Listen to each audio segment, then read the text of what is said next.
to say this is WJZ and WJZ FM New York. And we're going to have a wonderful time with William Carlos Williams. He says he can't read any poems because he doesn't know them by heart.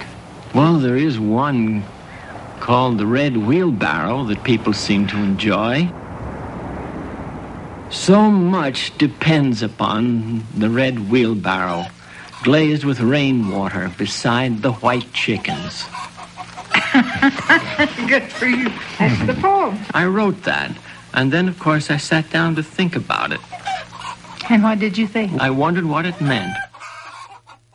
In the climate of its time, it was like a revolutionary statement. So much depends upon a red wheelbarrow glazed with rainwater beside the white chickens. It's like the painting white on white or something, or some crazy thing by Picasso that people thought was crazy at the time. Like, what's that? My 3-year-old could do better than that. This is just gives you very ordinary kind of subject matter and is talked about in a very plain way. In a sense, it's like a sort of Chinese poem or a Japanese haiku, you know, where there's a certain, you capture a moment of stillness, something very small, and you look at it very closely. It's a red wheelbarrow, it's been raining, and there are white chickens. Paints a little, almost watercolour.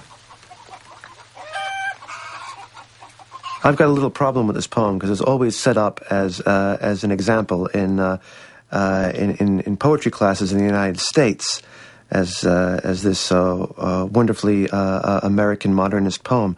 In fact, I've got kind of a wheelbarrow-shaped bulge in my throat from where educators have tried to stuff this poem down it over the years, from high school to university to graduate school. So I have to admit I have a personal problem with this poem. I don't like that wheelbarrow, but I'll get over it and say that it is a wonderful poem in its own small way. He was a doctor as well as a poet, and in fact used to write some of his poems out on prescription pads. Perhaps more than any other poet, he took a cause up of an American poetry, and a poetry written in American English that represented American speech and American concerns. In fact, a language that he said was spoken on the streets. He wanted to take, to its limits the notion that poetry could be written in a language really spoken by people. He once described a poem as a machine made of words, and also said that there are no ideas but in things. Say it. No ideas but in things. I think people love the Red Wheelbarrow poem because it seems to be such a simple and striking example of no ideas but in things. It's a very radical poem. I'm a radical. I write modern poetry, baby. I'm an awful person.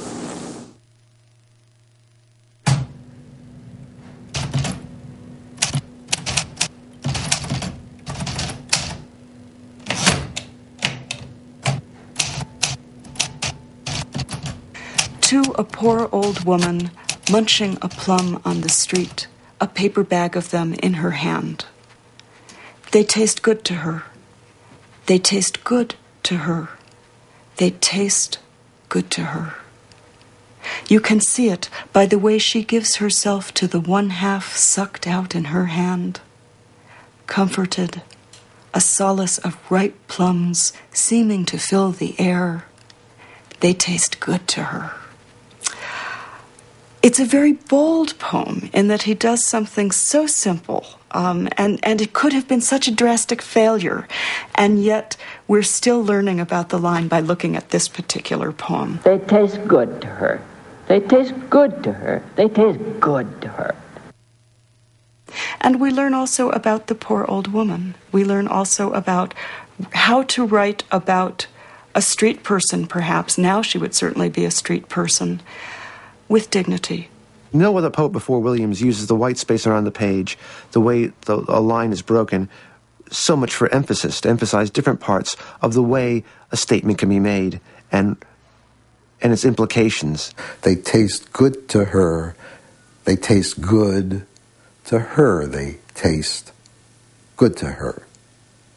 And then at the end, it's also the last line of the poem, you get the full sentence. They taste good to her, and if you don't know at the end of that, it tastes good to her, then not really following the poem.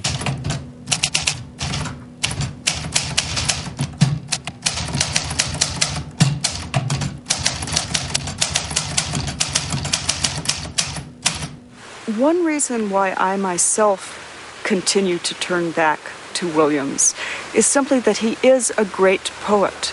He was not just an instrument for turning the language to a new diction or a new way of making poems.